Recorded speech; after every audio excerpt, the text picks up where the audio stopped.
দেড় যুগ পর আবারও একই আশ্রয়কেন্দ্রে ফিরল লেবাননের দক্ষিণাঞ্চলের একটি পরিবার। এমনকি 18 বছর আগে যে ঘরটিতে থেকেছিলেন তারা এবারও সেখানেই ঠিকানা হয়েছে তাদের। 2006 সালে ইসরায়েলি হামলায় ভিটে মাটি হারিয়ে বৈরুতের এই স্কুলেই মিলেছিল আশ্রয়। ইতিহাসের পুনরাবৃত্তি ও ভাগ্যের অদ্ভুত খেলার সাক্ষী ফেরিয়াল মেহসেনের পরিবার।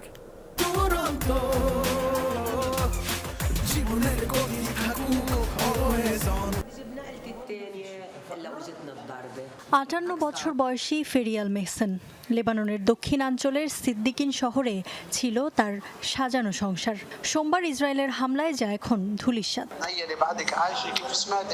জীবন বাঁচাতে তিলে তিলে সাজানো স্বপ্নের বাড়ি ছেড়ে আশ্রয় নিতে হয়েছে শরণার্থী শিবিরে। ভাগ্যের কি অদ্ভুত খেলা! বৈরুতের যে শরণার্থী শিবিরে ঠাঁই হয়েছে মেহসেনের, 18 বছর আগেও ইসরায়েলি হামলায় বাস্তুচ্যুত হয়ে সেই একই ভবনের একই ঘরেই মিলেছিল আশ্রয়। জুলাই যুদ্ধের সময়ও আমি পরিবারের সাথে এই শরণার্থী শিবিরেই উঠেছিলাম। এই ঘরেই আমি থেকেছি।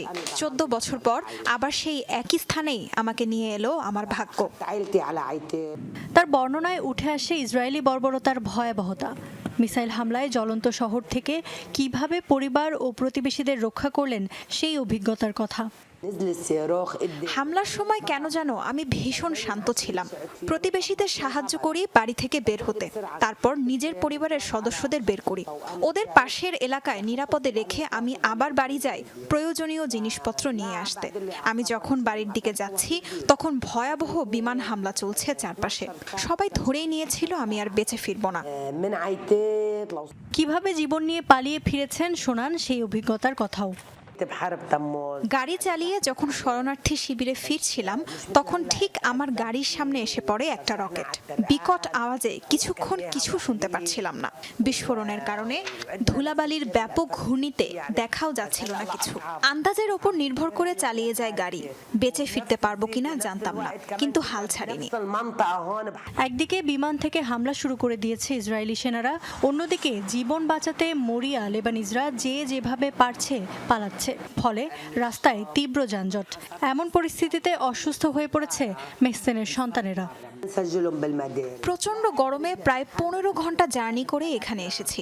আমার ছেলের মুখ ফুলে গেছে, ব্যথায় সারা রাত কেঁদেছে। ইসরায়েলের হামলায় 2 দিনে বাস্তুচ্যুত হয়েছেন কমপক্ষে 5 লাখ লেবানিজ। বাস্তুচ্যুতদের ঠাঁই দিতে রাজধানী বৈরুত সহ আশপাশের এলাকায় খোলা হয়েছে শতাধিক আশ্রয়কেন্দ্র। ইফফাত আরা খন্দকার, যমুনা নিউজ।